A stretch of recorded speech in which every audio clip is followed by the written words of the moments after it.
In this edition of Southern Newsweek, rugby player Marty Banks is set to return to the Highlanders. A crowd of almost 900 motorcyclists took part in a day-long off-road excursion south of Dunedin last weekend. Year 10 pupil at St Kevin's College, Zara Joy Blackie, was farewelled by more than 600 people this week.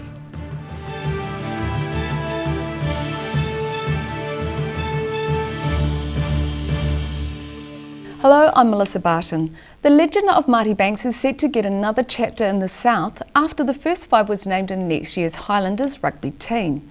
Banks will come back from Japan to be one of 3 number 10s for the franchise, replacing Fletcher Smith, who's gone to the Hurricanes. He joined them by video link from Japan today, but soon first five Marty Banks will be back in the South in person. To come back and be a part of it again for a season is something which means a great deal to me. He's been named as one of 3 first fives in the Highlanders squad for 2019.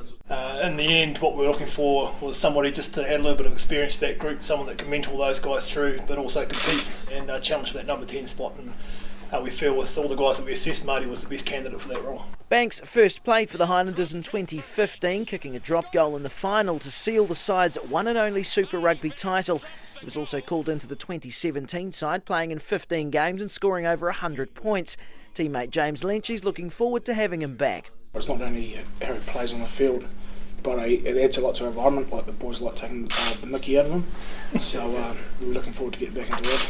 There are just 7 new faces in the 38-man squad. Major says one of their key recruitment areas was up front. One thing we're looking for with our forward pack when we're looking at recruitment was a bit of size and a bit of bulk, and we feel that Aidan Johnson, Josh Josephus Scott are going to give us that up front. Obviously Seth Fangasi come in as well, so we've gone for a bit more size. There are 7 players from Otago in the squad, but for the first time in Highlander history, not one Southland player has made the cut. In Dunedin, the South today. A crowd of almost 900 motorcyclists took part in a day-long off-road excursion south of Dunedin last weekend. The 16th annual Lake to Sea trail ride saw riders on off-road and quad bikes travel from just north of Milton to the sea at Toko Mouth and back.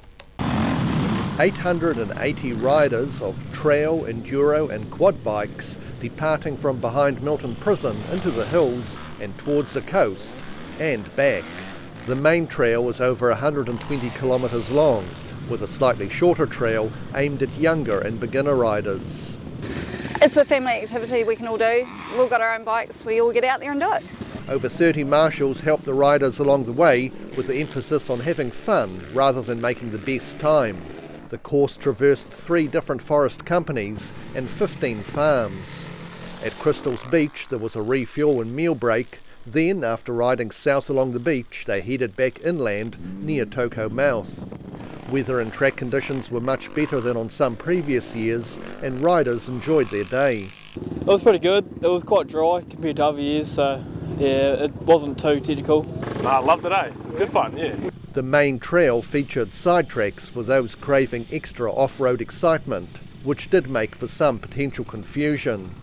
It was pretty good overall, but a couple places probably just need a wee bit more light marking for the different tracks. At $50 per adult and $30 for those under 15, the event raised funds for the Milton area, with Tokomariro High School as the main beneficiary. In Milton, for the South today. 2 funerals in Wanaka last weekend highlighted what the country's conservation effort has lost, in addition to the loss suffered by each individual family.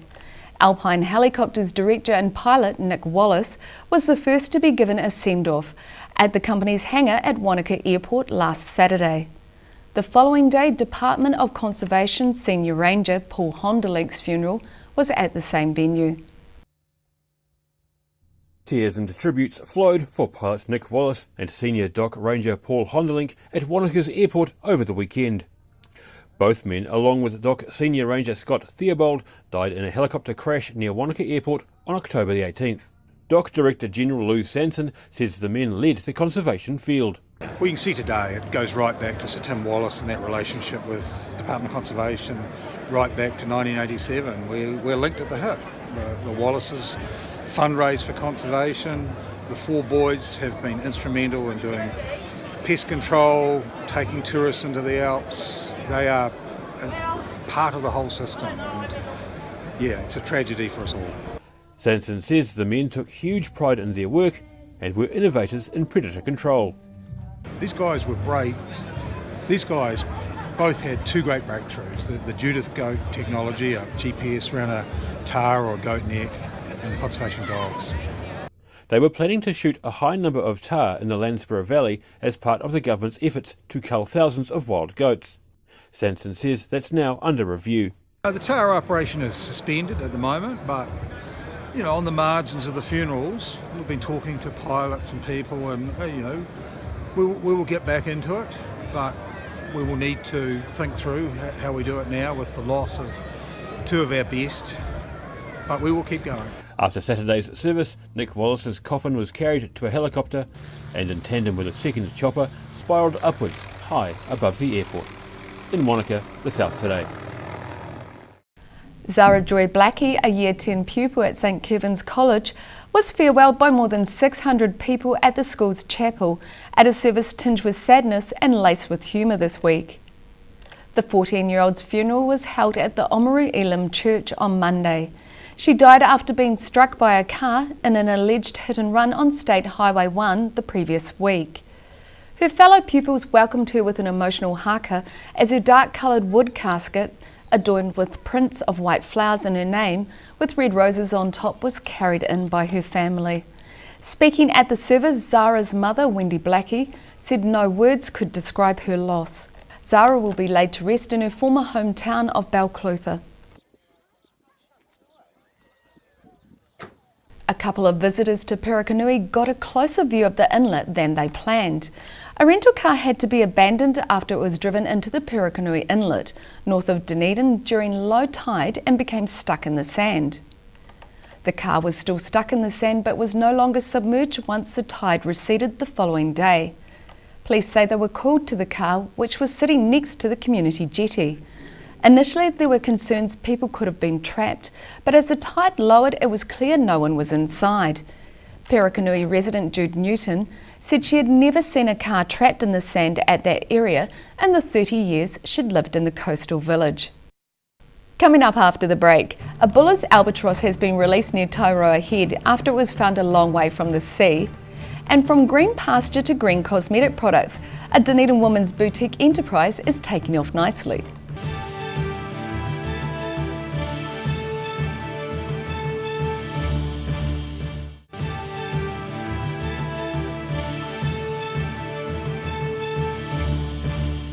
Welcome back. A buller's albatross has been released near Tairoa Head after it was found a long way from the sea. A fledgling Dunedin water taxi company were part of the operation and say it went smoothly. Wanting to break free, this young buller's albatross was keen to be released into the wild, back onto the sea and to stretch its wings. Wildlife vet nurse Emily Brewer says that the young male wasn't in bad shape when it was found near Te Anau, but just needed a little help from some friends. It was just storm blown. Originally it was thought to have a broken leg or something, but yeah, it came out with a full, good health check. Rachel McGregor of Port to Port Cruises was pleased to have the winged passenger on board. Today we've been involved with releasing a buller's albatross, a juvenile that was found near Te Anau, and yeah, he's taken off and hopefully he's going to find himself some food. The team returned to shore after successfully letting the bird find its sea legs and wings. McGregor says they typically see buller's albatross around Tairoa Head as part of their tours. In Dunedin, the South Today. Models of all ages strutted their stuff at the Zonta Club of Metropolitan Dunedin's extraordinary fashion show at the Kensington Army Drill Hall. The show brought back fashion for a great cause. An evening of extraordinary fashion and some familiar Dunedin faces. Event co-organiser Lynette Grave says the 470 seats sold prior to the event proves that there's room for glamour and fashion on Dunedin's calendar. Wenda Paratamua of recipient charity Women's Refuge Te Wharepanamu is grateful to all concerned. Te Wharepanamu are very, very humbled at being the chosen recipient this evening and would like to take this opportunity again to acknowledge and thank Zonta and an association with Mercy Hospital in organising this most amazing, outstanding summer fashion. The couture on offer came from a mix of designers from Dunedin and wider New Zealand. Zonda hopes to raise around $25,000 for Women's Refuge. Lynette Graves says it's a worthy cause which pulls at the heartstrings as the organisation helps many people. Highlights of the fashion are set to screen on Channel 39, 8 p.m, November the 3rd. In Dunedin, the South Today. A conservation plan is underway for Lawrence's historic courthouse. The building is in a sorry state of repair, and organisers of a Heritage Day hope to gain support to restore the once grand structure. Moss grows on the inside of Lawrence Courthouse's crumbling walls, but all might not be lost. Organisers of a Heritage Day on Sunday hope to attract people to the many older buildings around the town. Well, Heritage Day on Sunday, November the 4th, and the idea is for people from far and wide really to come and have a wee look and just see what we've got in our town, what we've got to offer. There's obviously the heritage buildings up Colonsay Street, the Chinese camp. And speaking inside the courthouse with the corroded wall behind him, Roger Cotton says work has been done to keep the rain out. So we've spent a bit of money recently, or in the last 12 months or so, on drainage and the guttering and things, and what's happening is the building's starting to dry out because it's been quite damp. He says after the walls dry out, the next threat is the wall simply falling apart. And he's pleased work is set to begin. As you can see over here, we still haven't quite got it done, but where it's drying out, things are starting to erode a little bit. So it's all part of the conservation process. Through the conservation plan we've done, and we'll get all this fixed up in due course. It will take a little bit of time, but we've got to start somewhere. He says everyone's invited from far and wide to Lawrence for the open day and is hopeful to infect more people with the conservation bug. In Lawrence, the South Today. With the drop of a curtain on a historic building, Cadbury has made its final mark on Dunedin before officially leaving the city. The restored old dairy building facade in Castle Street was unveiled after work began in August. Taking it back to the start, the facade of the Cadbury Fry Hudson building has been restored to its former glory. Mondelez's Dunedin engineering manager, Marty MacArthur, says the company wanted to leave its mark on the city. Mondelez essentially is leaving the premises, but we wanted to really leave a legacy for the city. This has been a manufacturing hub for the last 150 odd years. Through various companies. We're just one owner of many that have been on the site. We've been here the longest, 100 years, over 100 years. So Mondelez as a business wanted to leave a legacy to the city. MacArthur says it's the last official act of the company before it hands over the factory site to the Crown on Thursday.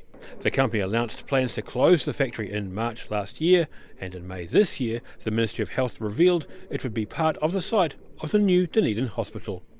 In Dunedin, the South Today. From green pasture to green cosmetic products, a Dunedin woman's boutique enterprise is taking off nicely. A few years ago, the woman behind Simple Naked Soaps was going to make goat's milk cheese, but changed her mind. Although they may just seem like a herd of goats, they are creating something extra special. I make goat's milk soap, so we have a herd of goats, and so I milk the goats, and with that milk I put it into the soap, just using nice natural oils. So I don't use what they call SLSs or additives or anything like that. I just use nice oils and goat's milk. Tracy started making soap 3 years ago and got goats with the hope of using their milk to make cheese. However, had an idea to create soap using it instead. But I thought, oh no, I'm going to try and have a go at making some goat's milk soap, which I did, and it turned out great, and I used it, and I gave some to my friends, and my friends said, oh, this is really nice, you should go to market. I was like, no, and they said, yeah, go to market and see. So I did my first little market in a field full of cow pats, and hardly anybody turned up, but I sold everything. What started with 2 goats is now 22, and Tracy is full-time making soap for her and partners Malcolm Gawn's business, Simple Naked Soap. And I just gradually increased the little markets that I did, and the more I was making, the more I was selling, and then it's just gone from there. Creating the product wasn't the most straightforward process. In fact, there are many components to it, and it takes a long time. So I milk the goats, I take the milk and I pop it into a container that I need, and I put it in the freezer. After 48 hours it's all ready for me to use, so I take it out the freezer, and then you have to add sodium hydroxide, which is caustic soda. So you slowly mix the caustic soda in with the frozen milk, so it all gets melted, keeping it nice and white. While it's doing that, you measure out all your oils that you needed. So I've measured out all my oils, and then I mix all the oils together, giving them a really good stir. By this time, my sodium hydroxide and my goat's milk has melted down to liquid again. So then I slowly add that into the oils. Once I've done that, I give it a really good stir, so it's really got to mix up well. And it comes together as like a pancake batter. So at this stage here, or maybe just before that, I would mix in my clays or my essential oils and everything like that. Then get all that, mix that up, mix it together, or how I want to do it, and I would pour it into a mould. Then from the mould you would leave it for 24 to 48 hours until it's nice and hard, and then you pop it out. So from then popping it out, give it another 24 hours, and then I would cut it with my cutter. So, and by this time the sodium hydroxide is near enough disappeared, because otherwise I wouldn't be able to touch it with my hands and things. And then once it's cut, I then put it on a rack and I leave it for 4 to 6 weeks to cure. And the curing means that more water in that is evaporating from it and making a harder bar of soap. As the business keeps growing, Tracy says they have big plans for it in the future. I'm going to need more goats. I see us going very far. It's just work, it's just hard work and just pushing us. In Dunedin, the South Today. Coming up after the break, pupils at Fairfield School enjoyed world-class football coaching, and the Hindu festival of Diwali was celebrated in Queenstown.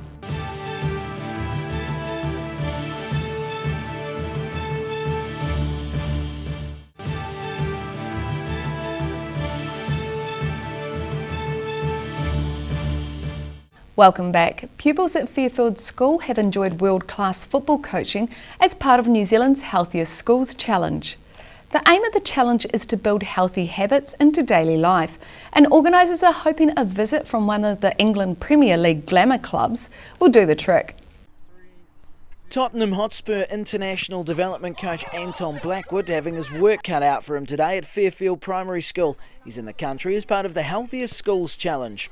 So essentially the aim is to, come in and give the children some information around nutrition and how to, optimise the food that they intake and also deliver exercise and football sessions. The 6-week nationwide challenge is backed by insurance company AIA, the lead sponsor of EPL club Spurs. Blackwood says one of their key messages is around nutrition. The first thing would be to try and eat good, so to try and have a good balanced diet, and we're saying to the kids today about trying to eat the rainbow, so making your plates colourful, so lots of different colours, because hopefully then you'll get the vegetable that a lot of children obviously miss out on. Over 50,000 children are set to take part in the challenge, with $50,000 worth of sports grants available to schools.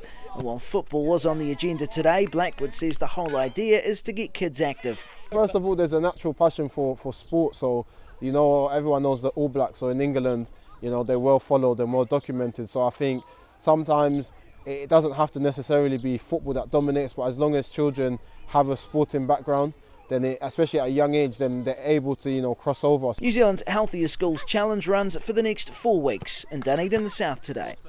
Queenstown celebrated Diwali last weekend with a crowd of almost 500 packed into the town's memorial centre. Performers marked the Hindu Festival of Lights, which was being held for the 4th year in the resort. Celebrating the Hindu Festival of Lights in Queenstown, with colourful dancers on stage being joined in with the occasional enthusiastic audience member as well. The performances from the local dance school, as well as visitors from Christchurch and Auckland, impressed local MP Hamish Walker. That dancer, wow! I'm getting married in January, and my fiancée Penny, who's with me here, is like, that's our first dance. This year's crowd of almost 500 is a substantial increase on the humble beginnings of just a few years ago. First year I think we had around about 50 people, 4 years later we had I think 100 people, and then tonight it's something like 450 to 500 people. While Diwali is an Indian celebration timed for the Northern Hemisphere autumn, it helps show the resort as a multicultural community. The amount of different cultures here is just amazing, and quite clearly by the turnout tonight, it's very cherished here. While currently held at Queenstown Memorial Centre, organisers say next year's celebration may move to the Queenstown Events Centre to cater for a larger crowd. in Queenstown for the South Today. An historic Dunedin home is emerging from decades hidden from the public in a state of disrepair in one of Dunedin's most affluent suburbs. The Murray Hill home has been bought by television presenter Melanie Kerr, a recent convert to Dunedin. Emerging from the shadows after years of being overgrown and poorly maintained, this house in Tolkien Avenue in the Dunedin suburb of Murray Hill has been bought by TV presenter Melanie Kerr and her family. A story about the property in the Otago Daily Times 2 months ago has led to plenty of attention and community goodwill. Well, literally that first week I think I did Ulverstone out of business because I had 100 people come through and look at the house, and that was exactly what I hoped for, to be able to share her with the public. The home was built in 1929 and owned by the Patrick family for most of its existence, but it fell into disrepair during the lifetime of its last owner, Errol Patrick, who died earlier this year. Kerr and her husband bought the house after moving to Dunedin. She says the interest in it has been overwhelming. We've had people drop books, history of Murray Hill books in our letterbox. We've had people offer us vintage light fittings. Come, you can have them. If you like them, you can take them. We've had people come by and offer history of the family that lived here, the Patrick family. James and Elma Patrick lived a privileged lifestyle, invited to all the major events of the day. Their only surviving child, Errol Patrick, became a virtual recluse in his parents' home until his death in February. But despite its appearance, the bones of the house seem to be intact. Surprisingly and happily, it's much less work than we anticipated. The plaster walls on the inside are straight and true, and the wood is in such good condition. So waiting on council permit for a new bathroom, which is awesome, and yeah, it's all going really well. She's been steadily cleaning the house out and expects to have plenty more visitors curious to see a unique slice of local history. In Dunedin, the South Today. The sale of a small village in North Otago has hit headlines around the globe more than 2 years after the unique property went on the market. Lake Waitaki Village, built during construction of the Waitaki Dam, was put on the market 2 years ago and is yet to sell, perhaps because of its $2.8 million price tag. Lake Waitaki Village in North Otago, built during the construction of the Waitaki Dam in the 1930s. These days the property includes a cafe and bar, a 7-bedroom lodge and 8 3-bedroom houses. It was put on the market 2 years ago, but with a $2.8 million price tag, hasn't yet found a buyer. But that hasn't stopped it from making headlines across the world after The Guardian in the UK ran a story on the village yesterday. Since then it's been picked up by the South China Morning Post and covered by the New York Times. Real estate agent Kelly Milmine told The Guardian there's been heaps of interest, including from foreign nationals and people wanting to set up a boutique farm or a communal living arrangement. But the sale of the property is complicated by the foreign buyer ban and local buyers balking at the high price. The village is considered the birthplace of New Zealand's social welfare system, and at one point in the 1930s was home to 3,000 people. It lies about 7 kilometres from Kura on the Alps to Ocean cycleway, the soon-to-be-completed part of the national network. Sitting on a 14-hectare property, the Lake Waitaki Village has a rateable value of $1.2 million.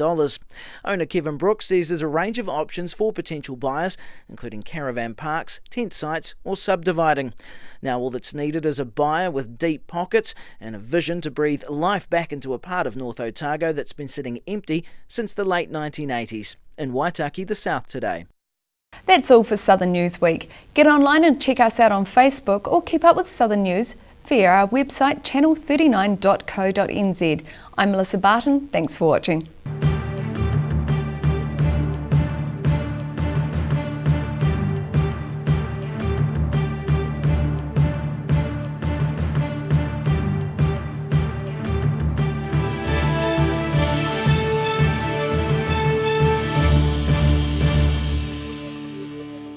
Supporting local content so you can see more of New Zealand on air.